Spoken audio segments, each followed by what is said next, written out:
तो बिल्कुल से जैसे कि आपने थंबनेल में देखा है, आज हम लोग बहुत ही एक तगड़ा वाला पीसी बनाएंगे जिससे कि आप लाइव स्ट्रीमिंग कर सकते हो, गेमिंग कर सकते हो, वीडियो एडिटिंग कर सकते हो बहुत ही अच्छी तरीके से, HTML से नासा को हैक कर सकते हो। नहीं, वो नहीं कर सकते एक्चुअली, लेकिन बहुत ही तगड़ा वाला एक पीसी हम लोग बनाने वाले हैं। तो ये वाला वीडियो आपके लिए एक बेहतर गाइड वाला वीडियो हो सकता है, ये वाला वीडियो आपके लिए एक बेहतर सजेशन हो सकता है अगर आप एक बिगिनर हो तो, और कुछ लोग वैसे जो मजा मारने आए हैं उनके लिए एक एंटरटेनिंग वीडियो भी होगा। तो अभी मैं खैर बहुत एक्साइटेड हूँ इसको शुरू करने के लिए, तो कान में ईयरफोन्स डाल लो और घर का एक कोना पकड़ के कुछ देर के लिए एकदम से बैठ जाओ।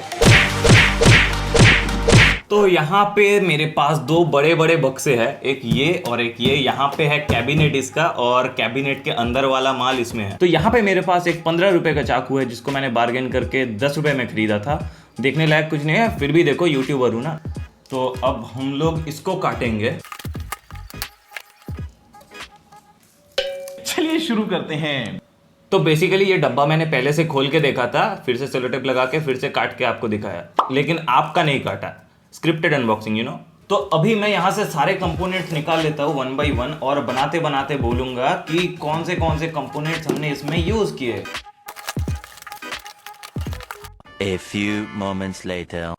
तो फाइनली हमने सारे पार्ट्स निकाल लिए हैं। तो अभी सबसे पहला वाला जो चीज हम लोग खोलेंगे वो खोलेंगे मदरबोर्ड। तो पीसी बिल्डिंग के लिए जो एक नेसेसिटी है ना, वो है कुछ ऐसा एक स्क्रू ड्राइवर का सेट जो कि अमेजोन में आपको 100 से 150 रुपए में आराम से मिल जाएगा। तो इसको बनाने से पहले ना मैं एक क्विक गाइड दे देता हूँ एक सैंपल मदरबोर्ड से, जो कि मेरे एक बहुत पुराने पीसी का मदरबोर्ड है। तो बिगिनर्स के लिए बता देता हूँ, कभी भी ऐसे मदरबोर्ड के पीछे ऐसे नहीं हाथ रखना चाहिए। जो ग्राफिक्स कार्ड है, जो रैम है, उसके भी नीचे वाला पोर्शन जो होता है वहां पे भी आपको हाथ देना नहीं चाहिए। एक्चुअली प्रॉब्लम होता कुछ नहीं है, लेकिन जो सर्किट है वो साफ सुथरा रहता है भाई। तो देखो यहाँ पे जो सैंपल मदरबोर्ड है ना, उसके ऊपर एक कूलिंग सिस्टम लगा हुआ है। इसको सबसे पहले तो हम लोग निकाल लेंगे और आपको मैं दिखाता हूँ। ये है इसका प्रोसेसर। वैसे ये फटा हुआ प्रोसेसर है, डैमेज प्रोसेसर है, लेकिन इसीलिए मैं सैंपल के तौर पे आपको ये दिखा रहा हूँ। तो सबसे जो ट्रिकी वाला चीज है वो है एक मदरबोर्ड में प्रोसेसर को ऐसे इंस्टॉल करना। तो वैसे चिंता की कोई बात नहीं है, मैं अभी दिखाता हूँ कि इसको कैसे करते हैं। और क्या आपको पता है एक प्रोसेसर में कुछ % सोना होता है? So if we think logically, एक प्रोसेसर में 0.2 ग्राम गोल्ड होता है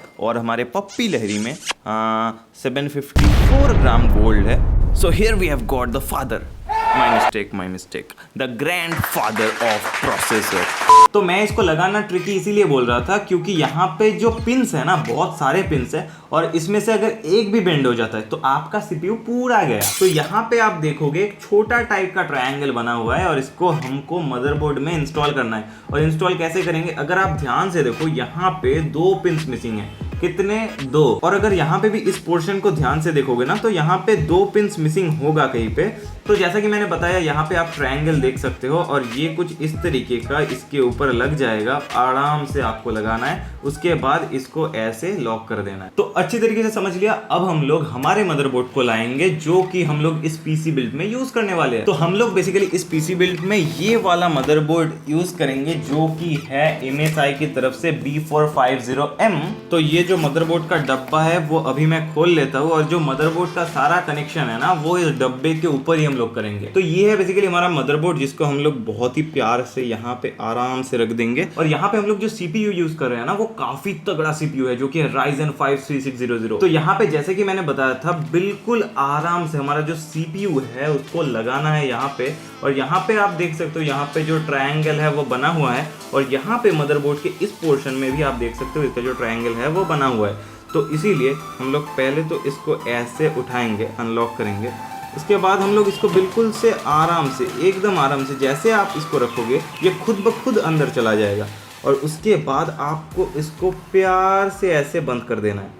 तो अब कॉन्ग्रेचुलेशंस, हमने सबसे डिफिकल्ट वाला पार्ट क्रॉस कर लिया। तो यहाँ पे एक मस्त चीज दिखाता हूँ, ये वाला, रुको खोलता हूँ तब पता चलेगा। तो यहाँ पे इसको देख के क्या लग रहा है, ये है क्या? तो ये बेसिकली एक घोड़े को देने का इंजेक्शन है।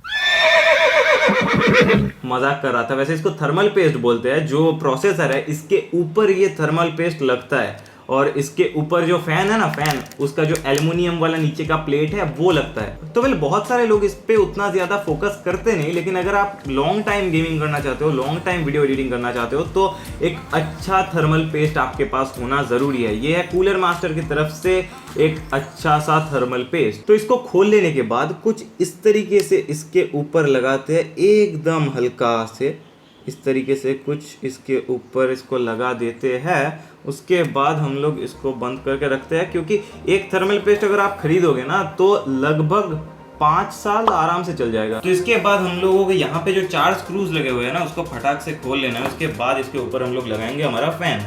तो अभी हम लोग यहाँ पे इसको खोलने के बाद ये जो फैन है उसको अच्छी तरीके से इस तरीके से कुछ लगा लेंगे इसके ऊपर। तो यहाँ पे देखो फैन लगा लेने के बाद कुछ इस तरीके का एक केबल मिलता है, इसको यहाँ पे लगाना है, जिसका नाम है देखो यहाँ पे CPU फैन 1। इसको यहाँ पे हम लोग अच्छी तरीके से कुछ इस तरीके से लगा लेंगे। तो यहाँ पे सारे कंपोनेंट्स हमने जिस दुकान से परचेज किए थे ना, उस दुकान का जो ओनर था वो काफी ज्यादा वेल बिहेव्ड था और अच्छा भी था, लेकिन नाम नहीं बोलूंगा, पैसा देगा उसके बाद। तो यहाँ पे मदरबोर्ड को थोड़ा सा साइड में रखते हैं और अब लाते हैं हम SMPS को, जो कि काफी ज्यादा भारी भरकम चीज है, और इसको हम खोलेंगे। तो यहाँ पे हम लोग जो पावर सप्लाई यूज कर रहे हैं ना, वो है गीगाबाइट का P550B, जो कि 550 वाट का पावर सप्लाई है और बहुत ही बेहतरीन पावर सप्लाई है। तो इसको सबसे पहले तो हमको खोलना है।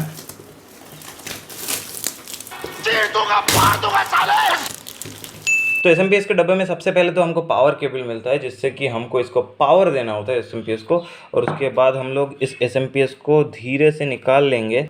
और बॉक्स देख रहे हो इसका, एकदम सरकारी शौचालय की तरह है। इसको अगर ऐसे मैं कवर कर देता हूँ तो देखो, आप खुद ही देख सकते हो। और यहाँ पे जो इतने सारे केबल्स देख रहे हो ना, सबसे ज्यादा घबराने वाली बात यही है, सबसे ज्यादा लोग यहाँ पे ही घबरा जाते हैं, लेकिन मैं सब कुछ दिखाऊंगा कि कौन सा कहाँ पे लगाते हैं। तो यहाँ पे जो सबसे बड़ा वाला केबल है ना, उसको कहते हैं 24 पिन पावर कनेक्टर, जो कि लगता है यहाँ पे। और ये जो 24 पिन पावर कनेक्टर देख रहे हो, ये आपके मदरबोर्ड को पावर देता है, आपके रैम स्लॉट्स को, आपके PCI स्लॉट्स को पावर यही पहुंचाता है। और यहाँ पे दोनों साइड में क्लिप लगा हुआ होगा, यानी कि आप चाहते हुए भी इसको उल्टा नहीं लगा सकते, इसीलिए फिक्र की कोई बात नहीं है। और यहाँ पे जो देख रहे हो, ये 6 पिन पावर कनेक्टर है, जो कि सिर्फ और सिर्फ CPU को पावर देता है। बहुत सारे मदरबोर्ड में 6 पिन रहता है, बहुत सारे मदरबोर्ड में 8 पिन्स रहता है, तो वैसे में 6+2 दिया हुआ होता है। और वैसे भी कुछ कुछ SMPS में, जैसे कि इसमें है, डेडिकेटेड 8 पिन्स पावर कनेक्टर भी दिया हुआ है। तो मैं इसको यहाँ पे आराम से लगा लेता हूँ। और यहाँ पे तो लगता है रैम्स ये बच्चे लोग भी जानते हैं, और हम लोग यहाँ पे यूज कर रहे हैं Corsair Vengeance का 8GB का रैम, जो कि है 3600 मेगाहर्ट्ज वाला। वैसे इस बिल्ड के लिए मैंने 16GB का रैम चुना था, लेकिन जिस दुकान का मैं नाम नहीं ले रहा, उस दुकान के पास स्टॉक में एक ही था और टाइम मेरे पास कम।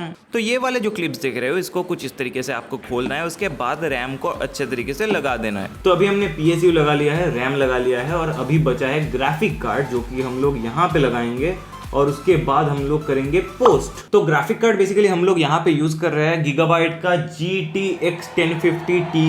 हाँ, मुझे जज मत करना, पता है बहुत पुराना ग्राफिक्स कार्ड है, लेकिन अभी जो मार्केट में मारामारी चल रहा है ना ग्राफिक कार्ड को लेके, इस टाइम में यही वाला ग्राफिक कार्ड मेरे को सबसे बेस्ट लगा। और ये एक लेजेंडरी ग्राफिक कार्ड है, जो लोग भी 1050 Ti यूजर्स है उनको जाके पूछना। तो यहाँ पे ये देखने में काफी ज्यादा तगड़ा लग रहा है, और इसको अब हम लोग यहाँ पे आराम से लगा देंगे कुछ इस तरीके से। पहले हमको देखना है कि ये वाला चीज़ खुला हुआ है, और उसके बाद हम लोग इसको आराम से यहाँ पे लगा देंगे। तो अभी हमने ग्राफिक कार्ड लगा लिया है फाइनली। अभी हम लोग करेंगे पोस्ट। ये इंस्टाग्राम वाला पोस्ट नहीं है, इसको कहते हैं पावर ऑन सेल्फ टेस्ट। अगर सीधा सीधा बोला जाए तो हमारा यहाँ पे जो पूरा कंप्यूटर है वो रेडी हो चुका है कैबिनेट के बाहर, और अभी हम लोग इसको पोस्ट करके देखेंगे, पावर ऑन सेल्फ टेस्ट करके देखेंगे कि यहाँ पे इसको मॉनिटर के साथ कनेक्ट भी करेंगे, और उसके बाद देखेंगे कि बायस ठीक ठाक आ रहा है कि नहीं। अगर ठीक ठाक आ रहा है तो हमारा कंप्यूटर बिल्ड एकदम से ठीक ठाक है। Now the question is why we need to post. तो देखो, रेड बुल खाने के बाद और पोस्ट करने के बाद एकदम सेम फीलिंग होता है, क्योंकि ये आपको अंदर से कॉन्फिडेंस से भर देता है। एंड पॉइंट नंबर 2 इज, अगर आपने कैबिनेट में सारे के सारे कंपोनेंट्स लगा दिए, स्क्रूज को कस दिए,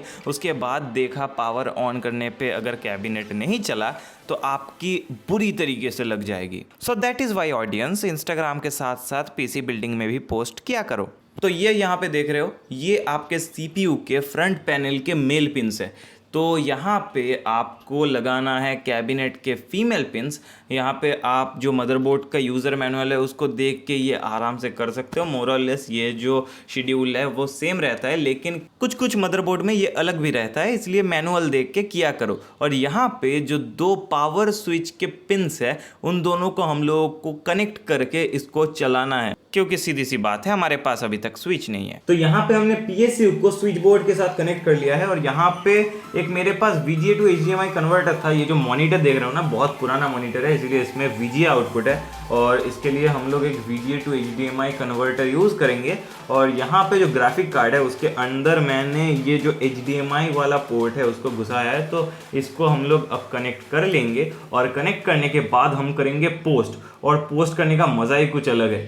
पोस्ट करने के बाद सच में कॉन्फिडेंस एकदम into 100 हो जाता है। तो here is Sushant behind the camera, और ये पोस्ट जो मेथड है जो मैंने बताया वो करने वाला है ये बंदा। और अभी हम लोग देखेंगे कि हमारे डिस्प्ले में कुछ आता है कि नहीं, तो इसको हम लोग अभी करेंगे पोस्ट। और यहाँ पे इसको मैं कहूँगा पावर को ऑन करने के लिए। तो यहाँ पे आप देख सकते हो कि डिस्प्ले आ चुका है, लेकिन CPU रन नहीं कर रहा है। 15 minutes later. ओह अच्छा, पावर स्विच हमने ऑन नहीं किया है, तो पावर स्विच ऑन करो। ऑन कर दिया। अब हम लोग करने वाले हैं पोस्ट, तो मैं थोड़ा सा कैमरा पकड़ता हूँ अभी।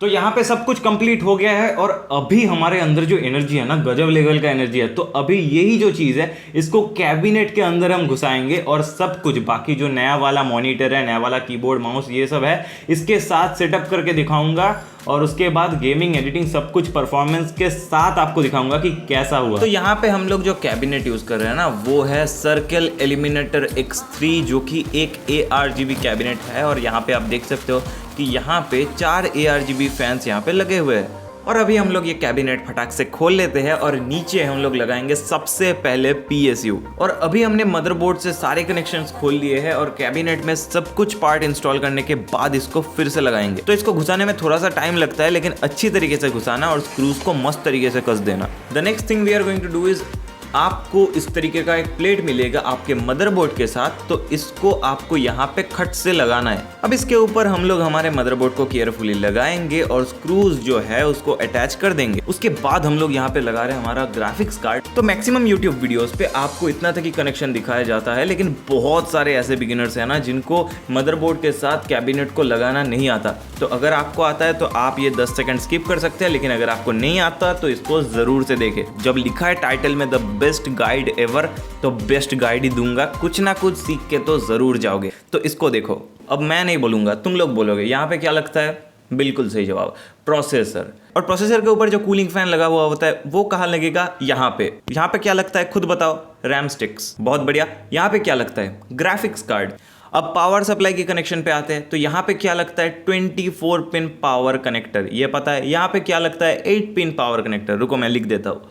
यहाँ पे लगता है 8 पिन पावर कनेक्टर और यहाँ पे लगता है 24 पिन पावर कनेक्टर। और जैसा कि मैंने बोला था, पुराने वाले मदरबोर्ड्स में 6 पिन पावर कनेक्टर रहता है और कुछ कुछ SMPS में 6+2 पिन पावर कनेक्टर रहता है, तो उसके हिसाब से आप इसको लगा सकते हो। हमने इतना तक कनेक्शन तो अभी तक कर लिया है, लेकिन अभी मैं बताऊंगा कि कैबिनेट के साथ इसको कैसे लगाते हैं और हार्ड डिस्क SSD वो भी कैसे लगाते हैं। तो देखो, बेसिकली हार्ड डिस्क और SSD में ना 2 कनेक्टर लगता है, एक पावर कनेक्टर और एक होता है जिसको बोलते हैं SATA कनेक्टर। जो SATA कनेक्टर है वो डेटा को ट्रांसफर करता है और जो पावर कनेक्टर है वो SMPS से आता है। और यहाँ पे ये है SATA पोर्ट या सेटा पोर्ट, कुछ भी कह सकते हो। सेटा केबल का एक एंड यहाँ मदरबोर्ड पे लगेगा और एक एंड जो है वो लगेगा आपके SSD या हार्ड डिस्क में। अब बात करते हैं कैबिनेट के कनेक्टर्स के ऊपर। तो यहाँ पे मैं थोड़ा सा नीचे आ जाता हूँ, एकदम से नीचे आ जाता हूँ और यहाँ पे ये देख सकते हो, ये जो है ये है फ्रंट पैनल कनेक्टर। यहाँ पे आपका जो फ्रंट पैनल में जो जो चीज़ें लगा हुआ होता है, जैसे कि पावर स्विच हो गया, जैसे कि रीसेट स्विच हो गया, जैसे कि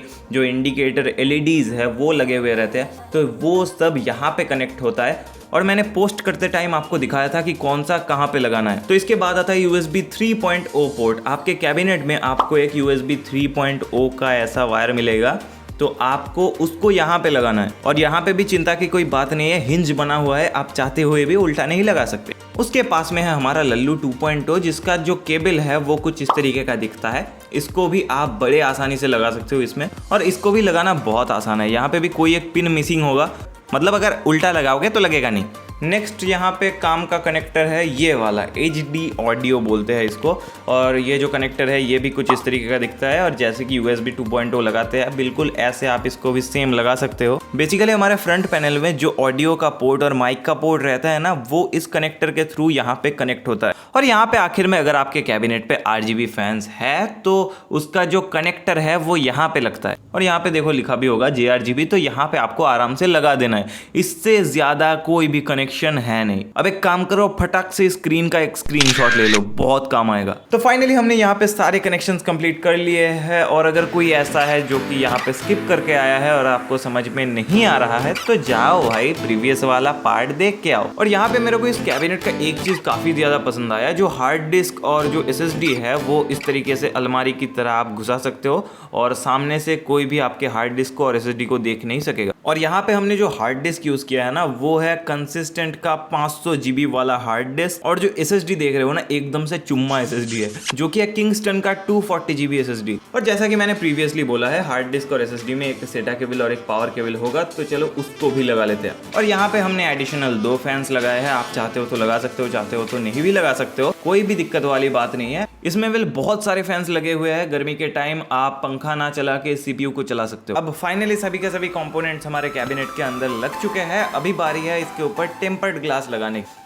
तो टेम्पर्ड ग्लास लगा लेने के बाद इसके ऊपर का प्लास्टिक रिमूव करने का सेटिस्फेक्शन वीडियो आपको यहाँ पे नहीं मिलेगा। जब तक ये खुद से फट के गिर नहीं जाता तब तक मैं इसको निकालूंगा नहीं। और रुको, हमारा सेटअप कंप्लीट होने दो, उसके बाद इसको पुराने लुंगी से ढक के रखूंगा। Welcome to India. तो अभी हम लोग करते हैं इसको स्विच ऑन, और आप यहाँ पे देख सकते हो कि कितना मस्त टाइप का कैबिनेट बना है। और अभी खैर सॉफ्टवेयर रिलेटेड बाकी सब चीजें बाकी है, तो इसमें ऑपरेटिंग सिस्टम डालता हूँ और गेम वेम चला के आपको दिखा देता हूँ। तो अगर सीधा मॉनिटर से काम ना बने ना, तो मॉनिटर को टेढ़ा कर लो, इसीलिए हमने यहाँ पे टेढ़ा मॉनिटर यूज किया है, जो कि है सैमसंग का। All the downloading links are given in the description below. Keyboard यहाँ पे हमने यूज किया है क्वांटम का मैकेनिकल कीबोर्ड। यहाँ पे एक एक कीज को आप निकाल के फिर से धो के फिर से लगा सकते हो। और यहाँ पे बहुत सारे RGB इफेक्ट्स है। ये देखो चाय की दुकान वाला RGB इफेक्ट, ये देखो मैरिज हॉल वाला RGB इफेक्ट। लेकिन बाय द वे यहाँ पे मेरा सबसे पसंदीदा वाला RGB इफेक्ट ये है। माउस यहाँ पे हमने लिया है रेड गियर का A15 वाला माउस, जो कि काफी बढ़िया माउस है। और यहाँ पे ये स्पीकर्स देख रहे हो ना, ये भी RGB है। और एक मस्त चीज दिखाता हूँ, तो देखो यहाँ पे दोनों स्पीकर्स को जोड़ के मैं साउंड बार की तरह यूज कर सकता हूँ, और अगर दोनों को स्प्लिट कर दूँ तो स्पीकर्स की तरह नॉर्मल जैसा यूज करता हूँ वैसा कर सकता हूँ। तो अभी कुछ सिनेमैटिक शॉट्स दिखा लेता हूँ, उसके बाद परफॉर्मेंस।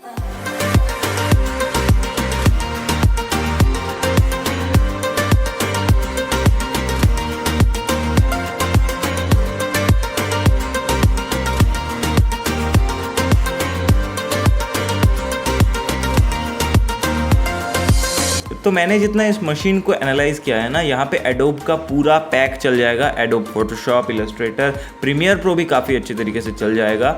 यानी कि अगर आप वीडियो एडिटिंग के लिए एक PC खरीदना चाहते हो, ये वाला काफ़ी बढ़िया रहेगा। और अगर आते हैं गेमिंग पे, तो थप्पा लगा हुआ गेम है GTA 5। लोग उसी को देखना पसंद करते हैं और हम लोग उसी को दिखाने वाले हैं। वाह क्या सीन है। अब खिड़की दरवाजा खुला हुआ है, 24 इंच का स्क्रीन है, पड़ोस वाले बजरंग दल के मेंबर है, कहीं मम्मी ना आ जाए यहाँ पे। दीदी हम सख्त है, जा हट हुश हट। ओह फाइनली हमारा गेम चालू हो चुका है। तो यहाँ पे सबसे पहले सेटिंग्स दिखा देता हूँ। पूरा का पूरा बिल्ड देखोगे, उसके बाद लोग यही देखना चाहते हैं कि GTA 5 चलता है कि नहीं चलता। तो यहाँ पे देखो 2 बार करके दिखाया, सब कुछ वेरी हाई पे है। अब अल्ट्रा में नहीं चलेगा, ये ग्राफिक्स कार्ड उतना ज़्यादा कैपेबल नहीं है, लेकिन सब कुछ वेरी हाई में आराम से चल जाएगा। क्या आपने हमारे चैनल को सब्सक्राइब किया? पता नहीं कहाँ कहाँ से आ जाते हैं फकीर लोग। व्हाट्सएप फेसबुक के बाद रास्ते में चलने में भी शांति नहीं है। और यहाँ पे ना मेरा ड्राइविंग स्किल काफ़ी ज़्यादा अच्छा है, सैलमन भॉय से जो सीखा है। क्या आपने हमारे चैनल को सब्सक्राइब किया? नहीं। रुक जा रुक जा।